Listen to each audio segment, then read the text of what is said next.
"Get out and stay out," my dad yelled as they slammed the door on me for dropping out of law school.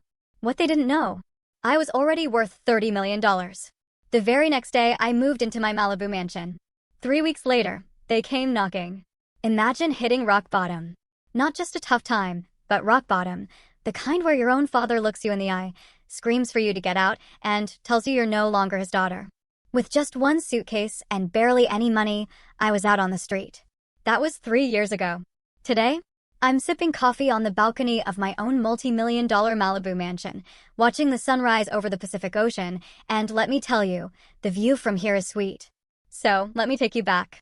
I grew up in a perfectly average neighborhood in Denver, Colorado. Nothing fancy, just a 4-bedroom house with faded blue siding, a small yard. But for my dad, Frank Blackwood, that house wasn't a home. It was a constant, glaring symbol of his failure. He always dreamed bigger, talked bigger, and when reality didn't match his grand visions, he blamed everyone else. My dad was a sales manager, and honestly, he was just okay. Not bad, not great. And that mediocrity, that feeling of just okay, simmered inside him, turning him into this pressure cooker of resentment. And who was usually in the line of fire? Me. Every single day, he'd come home, loosen his tie, and instantly find something wrong. The house wasn't clean enough. Dinner wasn't on time. My grades? Never perfect enough. I still remember getting a 98% on a calculus test, the highest score in the class, mind you. And my dad, Frank, he'd just stare at my report card and say, "Stephanie, what happened to the other 2 points?" In his world, excellence wasn't something to strive for, it was the bare minimum. Anything less and you were a disappointment. My mom, Grace, she was beautiful in this quiet, understated way. Warm brown eyes that used to crinkle at the corners when she smiled, a sight that became rarer and rarer over the years. Before she married Dad, Mom was an art teacher. But he convinced her to quit when my brother, Jason, was born. A Blackwood wife doesn't work, he declared, like he was bestowing some great honor on her. I watched her artistic spirit slowly wither under his control. She loved us fiercely, but silently. When Dad would rage, she'd wait until he stormed off, then slip into our rooms with a gentle touch and whisper, "This will pass." But we both knew it never really did. She was our buffer, absorbing the worst of his anger. Looking back, I realized she was trapped too, financially dependent, manipulated into believing she couldn't survive without him. Then there was Jason, 2 years older, the golden child. He played football, got decent grades, and most importantly, he worshipped our father. Jason followed Dad's blueprint without question. Business degree, corporate job, married his college girlfriend, Heather, before they'd even figured out who they were. Dad beamed with pride at everything Jason did, while finding fault with everything I pursued. I discovered computers when I was 12. My grandmother, Lillian, my mom's mother, and the only person who ever dared to stand up to my father, gave me a refurbished laptop for my birthday. Dad was furious, called it a distraction. But Grandma Lillian held firm. "The girl has a mind of her own, Frank," she said during one of their tense standoffs in our living room. And thank God for that. That computer became my escape. While other kids were at the mall, I was teaching myself to code. I started with simple HTML, then JavaScript, Python, eventually app development. The logic of coding made sense to me in a way human emotions often didn't. It was clear. Either your code worked or it didn't. No mind games, no shifting expectations. School came easily. I maintained a 4.0 GPA without much effort, which somehow made my accomplishments worth less in my father's eyes. "Natural talent without hard work is wasted potential," he'd lecture, completely blind to the hours I spent hunched over my laptop, learning skills that would eventually make me millions. My 16th birthday stands out. It was particularly painful. I had just completed my first real app, a simple tool to organize study notes and generate flashcards. It wasn't revolutionary, but I built it from scratch, and a few hundred students at my high school were actually using it. I was bursting with pride when I showed it to my family at dinner. "That's nice, honey," Mom said, genuinely impressed. Jason glanced at it for 2 seconds. "Cool, I guess." Dad barely looked up from his steak. "Is this why your AP chemistry grade dropped to an A-?" Before I could respond, the doorbell rang. It was a special delivery. Jason's regional football trophy had arrived. Dad immediately pushed back from the table. My app was forgotten as he fawned over the trophy, taking photos, calling relatives to brag. My birthday cake sat untouched until nearly midnight. That night, tears dried on my pillow. I made a silent promise. Someday, I would build something so successful that even Frank Blackwood couldn't dismiss it. I would prove my worth, not just to him, but to myself. I worked part-time jobs throughout high school, babysitting, tutoring, building websites for local businesses. Every dollar went into my savings, my escape fund. I knew college was my ticket out, and while Dad had college funds for both of us, I didn't want to rely on his money. Money in our house always came with strings attached. Grandma Lillian passed away during my senior year. She left me $10,000 with a note that read, "Build something wonderful, Stephanie, and never let anyone clip your wings." My father suggested I invest it safely. Instead, I kept it untouched, seed money for my future dreams. By graduation, I was valedictorian, with nearly $20,000 saved. I had one foot out the door. What I didn't know then was how completely that door would eventually slam shut behind me. When my acceptance letter from UCLA arrived, with a substantial scholarship for computer science, I felt like I could finally breathe. Los Angeles was over 1,000 miles from Denver, far enough to create my own identity, away from my father's shadow. Dad, predictably, was disappointed. Computer science, he scoffed, waving the letter like it was a parking ticket. Blackwoods are business leaders, not tech support. Northwestern accepted you for business. That's where you should go. I don't want to study business, I replied, summoning courage from somewhere deep inside. I want to build things. His face hardened.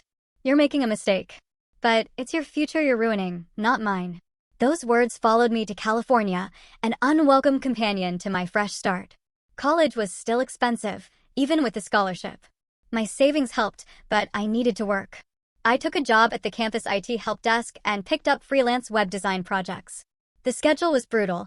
Classes all day, work late, then studying and coding until early morning. My freshman roommate, Tara Mitchell, quickly became my closest friend. She was studying digital marketing, and her vibrant personality balanced my more analytical nature. Tara grew up in San Francisco with incredibly supportive parents. "Your dad said what?" she gasped one night after I recounted a particularly discouraging phone call home. "That's not tough love, Steph. That's just being a jerk." Hearing someone else call out his behavior was oddly validating. In Denver, everyone thought Frank Blackwood was a pillar of the community. No one saw what happened behind closed doors. By sophomore year, Tara and I were inseparable. We moved off campus to a tiny apartment with mismatched furniture and questionable plumbing, but it was ours. One night, over cheap wine and takeout, we hatched an idea for our first business, an app that would help college students find last-minute deals at local restaurants. "Think about it," Tara said, gesturing with her chopsticks. "Restaurants have slow nights. Students are always broke and hungry. We connect them." "Food Saver," I suggested, the concept already taking shape. We could use geolocation to show nearby deals, and restaurants could post in real time when they need to move inventory. For the next 6 months, we poured every spare minute into it. I coded between classes. Tara built relationships with restaurant owners. We were fueled by ramen noodles, caffeine, and the intoxicating belief that we were building something that mattered. That Thanksgiving break of junior year, I flew home with a working prototype of Food Saver. I'd practiced my pitch the entire flight, imagining, foolishly, I now know, that my father might finally see my potential. Dinner started pleasantly enough. Mom had all the traditional dishes ready. Jason seemed in good spirits, sharing stories about his new job at an investment firm. When conversation lulled, I pulled out my phone. "I've been working on something," I said. "It's an app that connects restaurants with excess inventory to budget-conscious consumers." Mom leaned forward, interested. "That sounds clever, honey." I walked them through the UI, explaining the benefits. Jason asked a few surface-level questions. Then, my father cleared his throat. "So, it's a glorified coupon app," he said flatly. "It's more than that," I started. "It's about reducing food waste, Stephanie," he interrupted. "Do you know how many apps launch every day? Thousands. Most fail within months. This is exactly why I wanted you in business school. You have no understanding of market realities." My face flushed hot with humiliation. "We've already signed up 20 restaurants for the pilot. Small, failing restaurants, desperate for any business," he countered. "Frank," Mom interjected softly. "I think it sounds promising." He ignored her. "When this little project inevitably fails, maybe you'll finally get serious about your future." I didn't touch my pumpkin pie that night. The next morning, I changed my flight and returned to California early. I vowed not to share my entrepreneurial efforts with my family again until I had undeniable success to report. Back at UCLA, I threw myself into my studies. Dr. Hayden, a professor in my advanced algorithms class, noticed my work and invited me to join his research group. He was everything my father wasn't: encouraging, constructive, and genuinely interested in helping students succeed. "You have a gift, Stephanie," he told me after I presented an innovative solution to a complex programming challenge, "but more importantly, you have grit. That combination will take you far." Under his mentorship, I flourished. He also connected me with an unpaid internship at Tech Forward, a rising startup developing security solutions. It meant even more hours at my paying jobs, but the experience and connections were invaluable. Meanwhile, Food Saver launched officially, but struggled. We couldn't gain critical mass. After 4 months, Tara and I made the difficult decision to shut it down. "I'm sorry," I told Tara the night we pulled the plug. "I feel like I failed us." She refilled our wine glasses and raised hers in a toast to failing forward. "We learned more from this than any class. Next time, we'll be smarter." Her resilience was infectious. Instead of feeling defeated, I mentally cataloged every mistake. Every mistake was a data point for future success. Senior year flew by. I graduated with highest honors in computer science, with a minor in business administration, a small concession to my father's insistence on practical education. Dr. Hayden helped me secure several promising job interviews, and I had offers from 3 tech companies before graduation. My mother flew out for the ceremony. My father and Jason couldn't make it. Dad claimed an important business conference, though social media later revealed he'd been golfing that weekend. His absence stung, but it no longer surprised me. "He is proud of you," Mom insisted as we shared a celebratory dinner afterward. "He just doesn't know how to show it." I nodded, not wanting to argue, but I'd stopped believing that particular fairy tale long ago. Then the recession hit. 2 of my job offers were rescinded. The third offered a significantly reduced salary that wouldn't cover living expenses in LA. With my savings dwindling and student loans looming, I made the agonizing decision to temporarily move back to Denver. "It's just for a few months," I assured Tara as we hugged goodbye. "Just until the economy stabilizes." "Promise you won't let your dad crush your spirit," she replied, knowing exactly what I was walking back into. "Promise," I said. "This time, I'm going on my terms." I couldn't have known how drastically those terms would change, or that my next exit from my father's house would be permanent. Moving back into my childhood bedroom at 22 felt like pure failure, despite the economic realities. I took a job at a local tech company, several rungs below the positions I'd been offered before the recession, but it paid the bills and kept my skills sharp. Every evening after work, I continued developing my own projects, determined that this setback would be temporary. Within days of my return, Dad implemented house rules, curfew, chore assignments, mandatory family dinners. It was as if he was trying to reset our relationship to when I was 16, erasing my college degree and adult status. I bit my tongue and complied, reminding myself that every dollar saved meant freedom coming sooner. The tension built slowly over months. Dad would make subtle digs about my career choices during dinner. I'd respond with calm facts about the tech industry's growth potential. Mom would anxiously change the subject. Jason, who visited regularly with Heather, would smirk silently at the familiar dynamic. "Technology is a bubble," Dad declared one Sunday. "All these app companies with billion-dollar valuations and not a penny in profit. It's not sustainable." Actually, I countered, unable to help myself. Tech showed the strongest recovery after the recession. "The company I'm working for just posted record quarterly profits." He waved dismissively. "You're answering support calls. Hardly the cutting edge." "For now," I said. "I'm also developing my own security application. I have meetings with 2 potential investors next month." His eyebrows raised slightly, the closest he ever came to showing interest. "What kind of security application?" For a moment, I felt a flicker of hope. Maybe this time would be different. I explained my concept, a user-friendly encryption system for small businesses that couldn't afford enterprise-level solutions but handled sensitive customer data. "Sounds complicated," he said finally. "Most small business owners can barely use email. They won't understand the value." "That's exactly the problem I'm solving," I pressed, making advanced security accessible to non-technical users. He shook his head. "You need to focus on climbing the ladder at your current job. Prove yourself there before chasing fantasies." I clenched my jaw and fell silent. The familiar disappointment settled in my stomach like a stone. The catalyst, when it finally came, was something trivial. On a Tuesday evening in June, I came home later than usual. A bug in my application had kept me at the office until 9. I'd texted Mom that I'd missed dinner. When I walked through the door, Dad was waiting in his armchair like a judge ready to pass sentence. "Your mother kept dinner waiting for an hour," he said without greeting. I texted that I'd be late, I replied. There was an issue at work I needed to fix. "At your real job or your imaginary company?" His tone was razor sharp. I took a deep breath. "Dad, I'm working on something important, something that could change everything for me." "What you're doing," he said, standing up, "is living in a fantasy world. You're wasting your education and your potential on pipe dreams." I'd heard it all before, but that night, something inside me just refused to absorb one more word of his criticism. My pipe dreams are already generating interest from actual investors. People who understand technology see the value in my work, even if you can't. His face darkened. "Watch your tone, young lady. As long as you live under my roof, you follow my rules." "I know, and I have been. But that doesn't give you the right to dismiss everything I'm passionate about." "Passionate?" He scoffed. "Passion doesn't pay bills. Practical career choices do. Your brother understood that.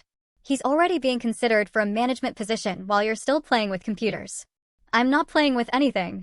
I'm building a business. And comparing me to Jason doesn't work anymore. We're different people with different skills." Mom appeared in the doorway, anxiety written across her face. "Dinner's in the oven if you're hungry, Stephanie. The problem," Dad continued, as if she hadn't spoken, "is that you've always thought you were too smart to listen to advice. Your grandmother filled your head with nonsense about following your dreams. And look where it's gotten you, back in your childhood bedroom at 22. The mention of Grandma Lillian ignited something fierce inside me. "Don't bring her into this. At least she believed in me. And I don't," he roared. "Who paid for your education? Who put a roof over your head? Who supported you your entire life?" "Supported me?" I laughed, incredulous. "You've criticized every choice I've ever made.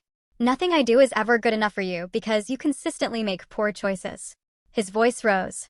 "You chose the wrong degree, the wrong career path, and now you're wasting time on a business idea that will never succeed." Jason and Heather had arrived for an impromptu visit, standing awkwardly in the hallway. "Maybe we should come back another time," Jason suggested. "No, stay," Dad said. "Perhaps your sister could learn something from your example." That was the final match to the gasoline. I don't need to learn from Jason's example. I'm not Jason. I'm not you. And I'm done trying to meet your impossible standards. Dad's face contorted with anger. "If you're so confident in your abilities, perhaps it's time you stood on your own 2 feet completely. No more safety net." "Frank," Mom interjected. "Let's all calm down." He ignored her.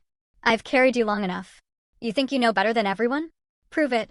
"I will," I said, my voice surprisingly steady despite the adrenaline coursing through me. "Not under my roof, you won't." His words came slowly, deliberately. "Get out. And stay out. You're no daughter of mine." The room fell silent. Mom's hand flew to her mouth, eyes wide with shock. Jason looked down at his feet. Heather, to her credit, looked horrified. "Frank, you don't mean that," Mom whispered. "I do," he said, never taking his eyes off me.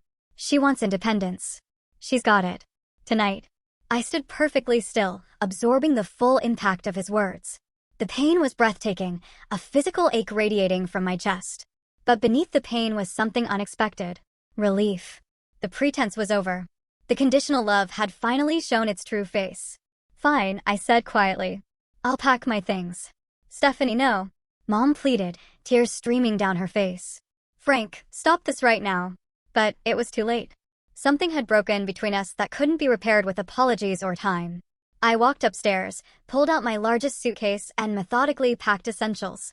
Clothes, toiletries, my laptop and equipment, important documents. The rest, childhood mementos, books, old photos, would have to stay behind. Mom appeared in my doorway, frantic. "Don't go. He'll calm down. He always does." I zipped the suitcase closed. "This isn't about his anger, Mom. This is about me finally accepting that nothing I do will ever be enough for him.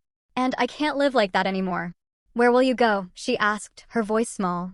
"I'll figure it out." I hugged her tightly, memorizing the smell of her perfume. "I'll be okay. I promise." Jason stood awkwardly in the hallway as I dragged my suitcase downstairs. "This is crazy," he said. "Just apologize and wait until tomorrow." I shook my head. "There's nothing to apologize for." Dad sat in his armchair, pretending to read the newspaper. He didn't look up as I walked past. His silence was the final confirmation that his ultimatum wasn't a momentary rage, but a deliberate severing. At the door, I turned back one last time. "Mom, I'll call you soon." "Dad," I paused, searching for parting words that wouldn't haunt me later. Finding none, I simply said, "Goodbye." The door closed behind me with a definitive click. I stood on the porch of my childhood home, one suitcase containing all my worldly possessions, $230 in my checking account, and no idea where I would sleep that night. I made it to my car before the tears came. Fumbling with the keys, I finally got the engine started, only to hear an ominous grinding sound. The check engine light, which I'd been ignoring for weeks, glowed ominously on the dashboard. I managed to drive 6 blocks before the car sputtered and died completely. Sitting in my dead car on a darkening street, I laughed through my tears at the perfect storm of disaster my life had become. Then I pulled out my phone and called the one person I knew would answer. "Tara," I choked out, "it's Stephanie. I need help." The first few nights after being kicked out remain a blur. Tara immediately sent me money for a plane ticket to Los Angeles, but with my car broken down, I had to spend the first night in a cheap motel near the Denver airport. I remember sitting on the edge of the sagging mattress under the harsh fluorescent light, taking inventory of my new reality. I had my laptop, important documents, and after the plane ticket, just over $100 to my name. My car was still abandoned 6 blocks from my parents' house. Was it even worth fixing? My LA apartment lease had expired. Student loans were coming due. I had no permanent address. The magnitude of starting completely over at 22 was overwhelming. I allowed myself exactly 1 hour of panic and tears that night. Then I washed my face, opened my laptop, and began making plans. By the time I landed in Los Angeles the next day, I had sent out 15 job applications, emailed Dr. Hayden about opportunities, and researched the cheapest short-term housing. Tara was waiting at the airport, wrapping me in a hug before I could even set down my suitcase.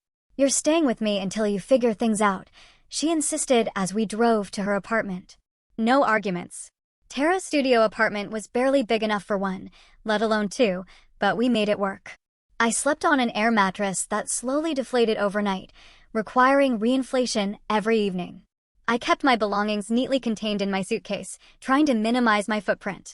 Despite her generosity, I was determined not to be a burden. "I won't stay long," I promised on my 3rd night. "Just until my first paycheck." "Shut up and eat your ramen," she replied affectionately. "Mi casa es su casa, especially when your dad is being a world-class jerk."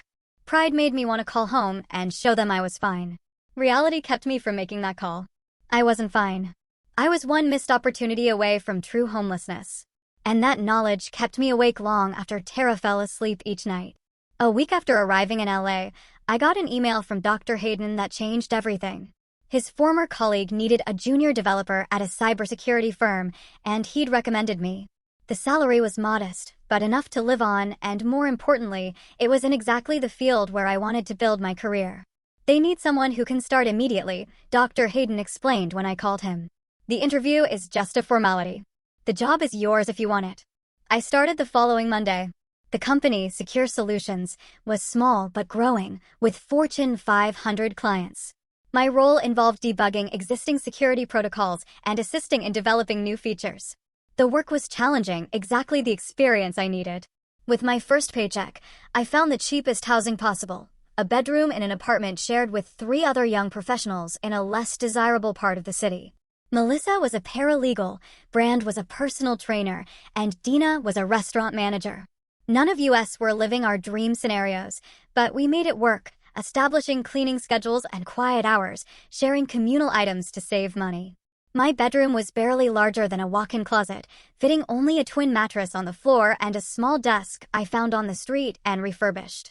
But it was mine, paid for with my own money, with no conditions or criticism attached. The first night in that tiny room, I slept better than I had in years. I established a ruthless budget. Every unnecessary expense was eliminated. I meal prepped simple dishes on Sundays, brought lunch to work, and turned down happy hours. Half of each paycheck went to living expenses, a quarter to student loans, and the remaining quarter into savings, my new startup fund. Nights and weekends belonged to my own project. The security application I'd begun developing before being kicked out was taking shape into something with real potential. I called it Shield Key, A simple interface hiding sophisticated encryption technology that would allow small businesses to protect customer data without needing an IT department. 6 months into this new life, I attended a tech meetup focused on cybersecurity innovations. I almost didn't go, I was exhausted, but Tara insisted. "You need to talk to actual humans sometimes," she said, practically pushing me out the door. Plus, free dinner. The pizza was mediocre, but the connections were invaluable, particularly Adrian Wright, a user experience designer. He asked thoughtful questions during my informal discussion about ShieldKey. "The technology sounds solid," he said as we continued our conversation over lukewarm soda, "but your interface needs work if you want non-technical users to adopt it." Rather than feeling criticized, I was intrigued. "What would you suggest?" Adrian pulled out his tablet and quickly sketched a simplified version of my current interface. Something like this. Fewer options visible up front. Progressive disclosure of features. Looking at his design, I immediately saw how much clearer it was than my developer-centric approach. "That's actually brilliant." He grinned.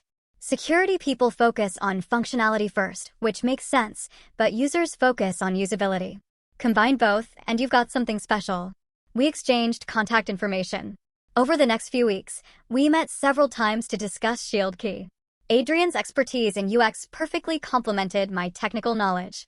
He understood how to make complex technology approachable, exactly what my target market of small business owners needed. "We should partner on this," I suggested one evening. "Your UX skills plus my security expertise. 50-50 split." Adrian considered it for 5 seconds. "I'm in.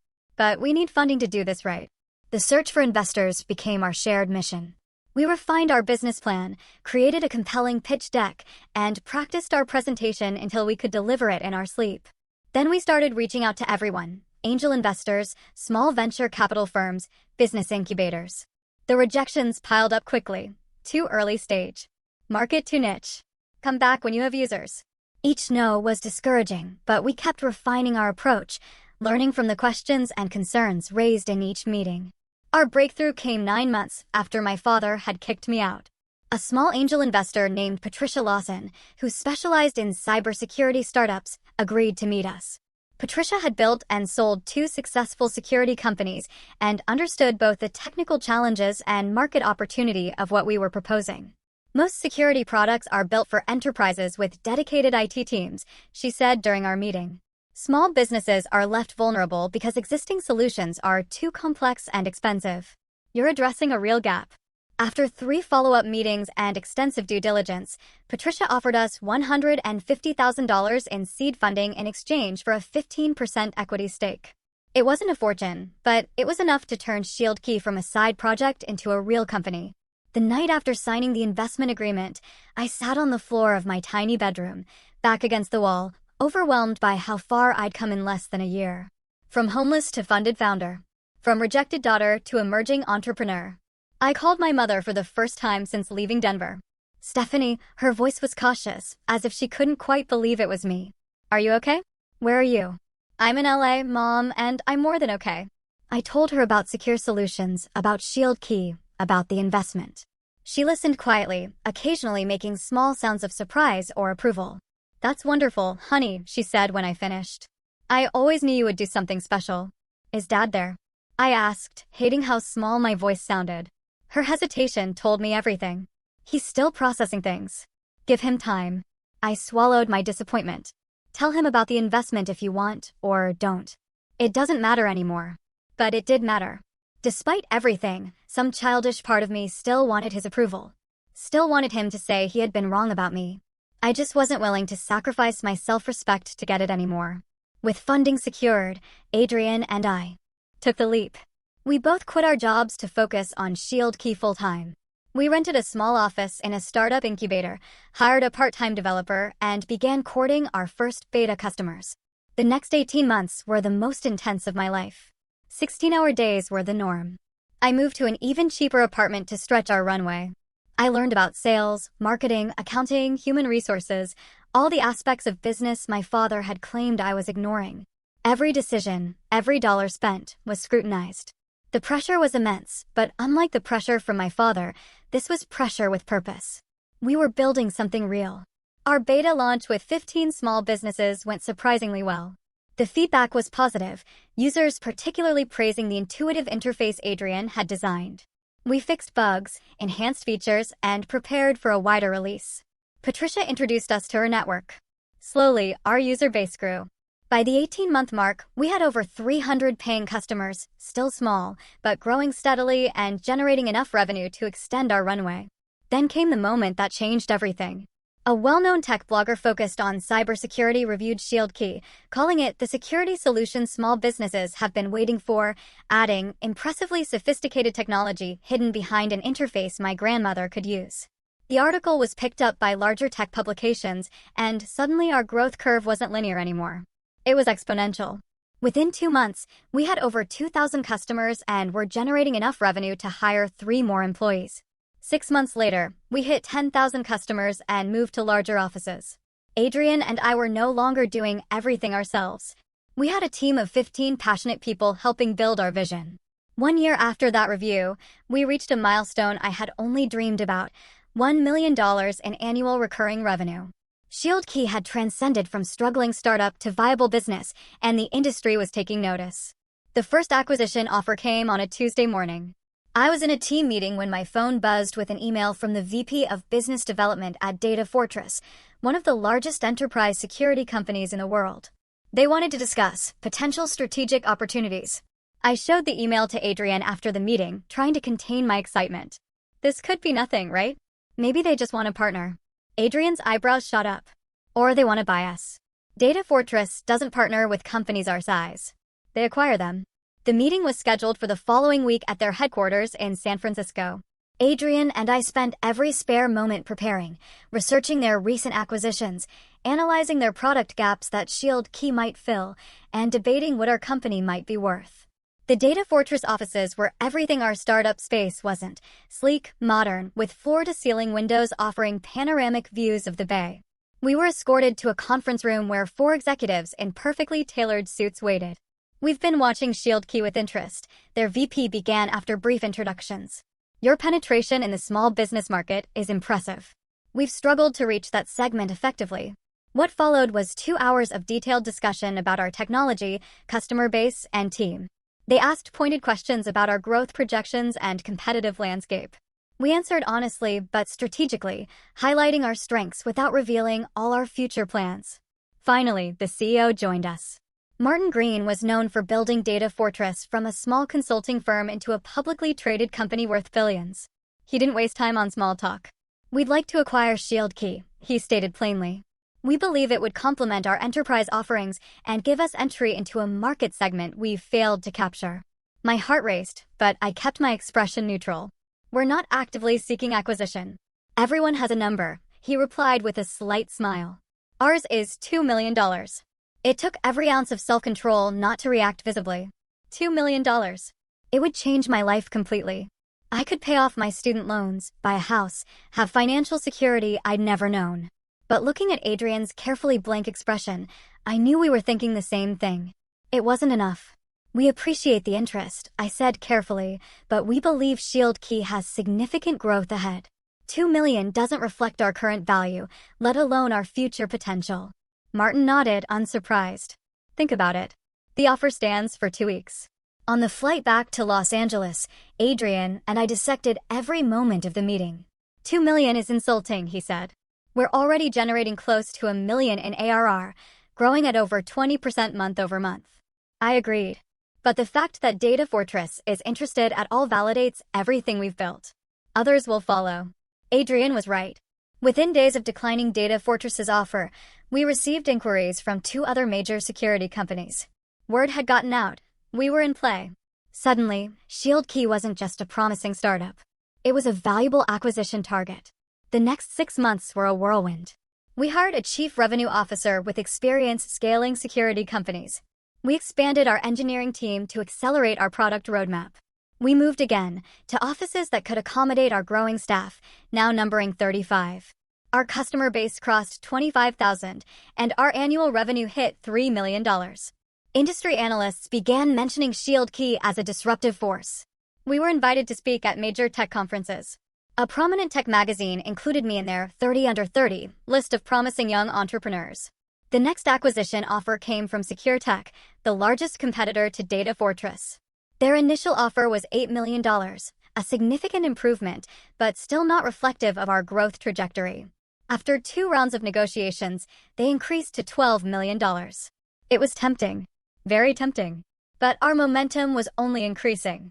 Our newest feature, automated compliance reporting, was generating particular interest from slightly larger businesses. "We're just scratching the surface of our potential," I told Adrian as we debated the offer over late-night takeout in our office. "If we sell now, we'll always wonder what could have been." He nodded slowly. "So, we keep building." And build we did. Our team expanded to 50, then 70. We opened a small office in New York. Our annual recurring revenue passed $10 million, a milestone that seemed impossible just 2 years earlier. The tech press began running profiles of our company, often focusing on my personal journey. I gave interviews selectively, always redirecting attention to our product and team rather than my backstory. I never mentioned being kicked out by my father or the hardships of those early months.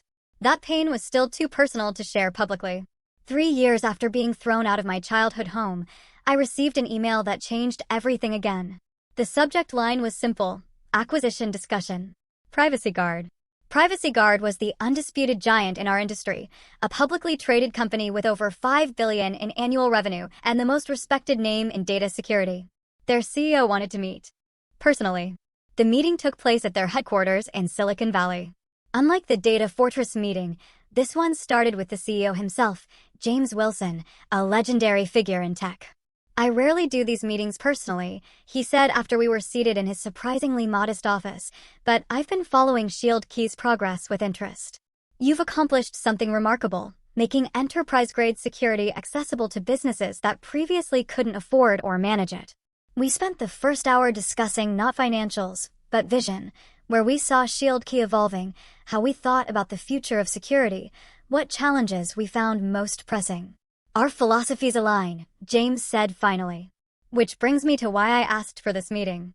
We want to acquire ShieldKey and make it Privacy Guard's small business division. You and Adrian would join our executive team, leading this division with significantly more resources than you currently have. I glanced at Adrian before asking, "What are you thinking in terms of valuation?" James didn't hesitate. $75 million. $60 in cash, $15 in Privacy Guard stock with a 3-year vesting schedule for you and Adrian. The number hit me like a physical force. $75 million. After investor dilution and splitting with Adrian, I would walk away with over $30 million. From homeless to multimillionaire in 3 years. "We need time to consider," I managed to say, my voice steadier than I felt. "Of course, take a week, but know that this isn't just about the money for us. We believe ShieldKey fills a crucial gap in our product lineup, and your team's expertise would be invaluable as we expand in this market." The flight back to Los Angeles was quiet. Both Adrian and I were lost in our thoughts. The magnitude of the offer was difficult to process. We'd built ShieldKey from nothing into something valued at $75 million. After extensive discussions with our board, our lawyers, and each other, we decided to accept Privacy Guard's offer.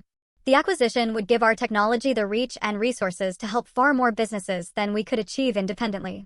Our team would remain intact, and Adrian and I would have the opportunity to continue leading our vision, but with vastly more support. The day the acquisition closed, I sat alone in my office after everyone had left for the celebration party. I opened my banking app and watched as my portion of the proceeds, $32 million after all deductions, appeared in my account. The number seemed surreal, disconnected from reality. I thought about the night my father had told me to get out and stay out, about sleeping on Tara's floor, about the tiny bedroom with the mattress on the floor, about all the ramen dinners and missed social events to save every possible dollar. Then I called a real estate agent. "I'm interested in purchasing a house in Malibu," I said. "My budget is around $30 million. 2 weeks later, I signed the papers on a modern glass and steel mansion perched on a cliff overlooking the Pacific Ocean. 5 bedrooms, 7 bathrooms, an infinity pool that seemed to merge with the horizon, and floor-to-ceiling windows that filled every room with light and ocean views. The price tag, $28 million. It was extravagant, possibly irresponsible, definitely more house than I needed. But standing on the balcony that first evening, watching the sunset paint the sky in shades of orange and pink, I felt something I hadn't experienced in years. Peace. I had proven my father wrong in the most definitive way possible. I had built something valuable. I had succeeded on my own terms. And now I had a home where no one could ever tell me to leave. The first month in my Malibu mansion felt like living in a dream. I would wake up each morning to sunlight streaming through floor-to-ceiling windows, the endless blue of the Pacific stretching to the horizon. The house was almost comically large for one person. My footsteps echoed in empty rooms filled with hastily purchased furniture that still felt more like a staged home than a lived-in space.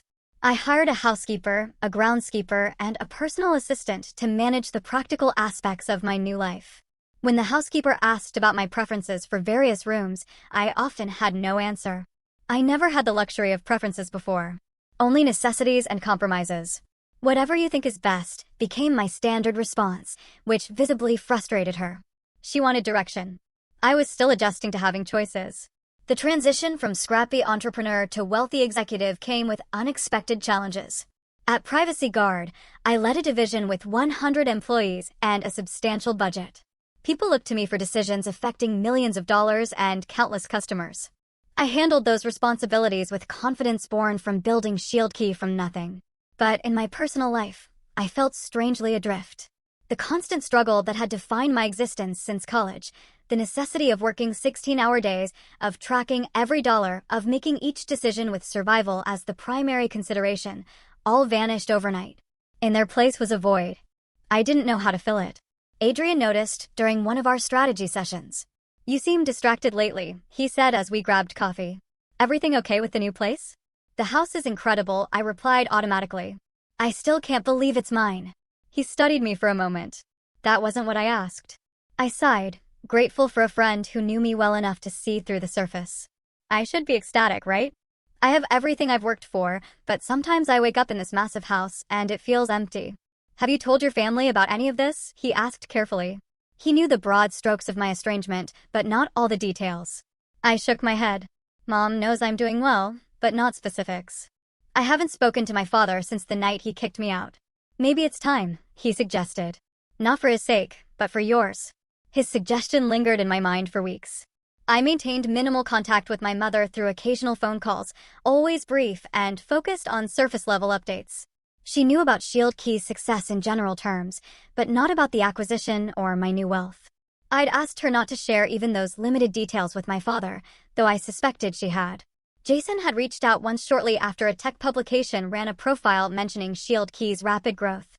His message was awkwardly congratulatory, with an undercurrent of surprise that suggested he'd shared our father's doubts about my path. I'd responded politely but briefly. 3 months after moving to Malibu, I received an unexpected email from my father.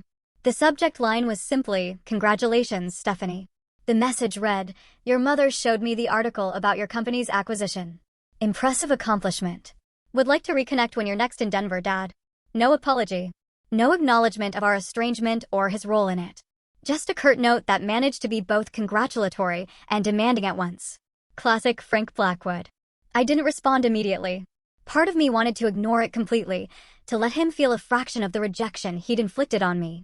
Another part, the wounded child still seeking approval, wanted to reply immediately, detailing every success, every validation that proved how wrong he'd been. Instead, I forwarded the email to my therapist, another luxury my new wealth afforded, with a simple question: "How do I handle this?" Dr. Brennan had been helping me process the complex emotions surrounding my family relationships and sudden wealth. Her response was thoughtful. "Consider what you want from any potential reconnection. Closure, reconciliation, vindication. Be clear about your objectives before deciding." What did I want? The question consumed me for days. Revenge felt petty. Complete reconciliation seemed impossible given my father's personality. Perhaps closure was the most realistic goal, a chance to redefine our relationship on more adult terms, now that I was no longer financially or emotionally dependent on his approval. After careful consideration, I replied, "Thank you for the congratulations. I'll be in Denver next month for a conference and could meet for dinner. Please let me know if that works for your schedule." The dinner was arranged at an upscale restaurant downtown, neutral territory. I flew to Denver a day early to prepare mentally, checking into a luxury hotel rather than staying at my childhood home. The message was subtle but clear. I was a visitor now, not a daughter seeking readmission to the family. Seeing my parents again after 3 years was jarring. Dad looked older, his hair completely gray, his posture slightly stooped. Mom seemed smaller somehow, her smile anxious as she hugged me tightly in the restaurant lobby. Jason and Heather joined us, adding to the family reunion atmosphere that felt both familiar and utterly foreign. "You look well," Dad said as we were seated, his eyes taking in my tailored designer dress and the subtle indicators of wealth I hadn't even realized I'd adopted, the expensive watch, the confident posture of someone who no longer feared financial insecurity. "Thank you," I replied. "Work keeps me busy, but I enjoy it." The conversation that followed was a masterclass in emotional avoidance. We discussed safe topics, the restaurant's menu, Denver's changing skyline, Jason's recent promotion. No one mentioned the night I'd left or the years of silence that followed. Until dessert, when Dad cleared his throat and adopted the authoritative tone I remembered from childhood lectures. "Your company's acquisition was quite an achievement. 75 million, according to the business press." I nodded, maintaining eye contact. "Yes, Shield Key grew faster than even we anticipated." "I always knew you had that kind of drive," he continued, as if rewriting history. "Gets it from me, I suppose. That determination to succeed no matter what." Mom shifted uncomfortably. Jason suddenly became very interested in his cheesecake. Heather looked between us with wide eyes. The old Stephanie would have let it pass, would have accepted this reframing to keep the peace. But I wasn't that person anymore. "Actually," I said calmly. "I succeeded despite being told repeatedly that I would fail, that my ideas weren't practical, that I was wasting my potential." Dad's expression tightened. "I was tough on you because I wanted you to be prepared for the real world. Looks like it worked. Is that how you remember it?" I asked, my voice steady. "Because I remember being told to get out and stay out. I remember having nowhere to go and almost nothing to my name. I remember building my company without a safety net because you removed it." The table fell silent. Mom's eyes filled with tears. Jason stared at his plate. "That was an unfortunate misunderstanding," Dad said stiffly. "I never intended, it wasn't a misunderstanding," I interrupted. "It was a defining moment. And while I don't thank you for it, I acknowledge that it forced me to rely completely on myself. So, in a way, you were right. I did learn from your example. I learned exactly what kind of parent, what kind of person I never want to be." I placed my napkin on the table and stood. "Thank you for dinner. Mom, I'll call you tomorrow.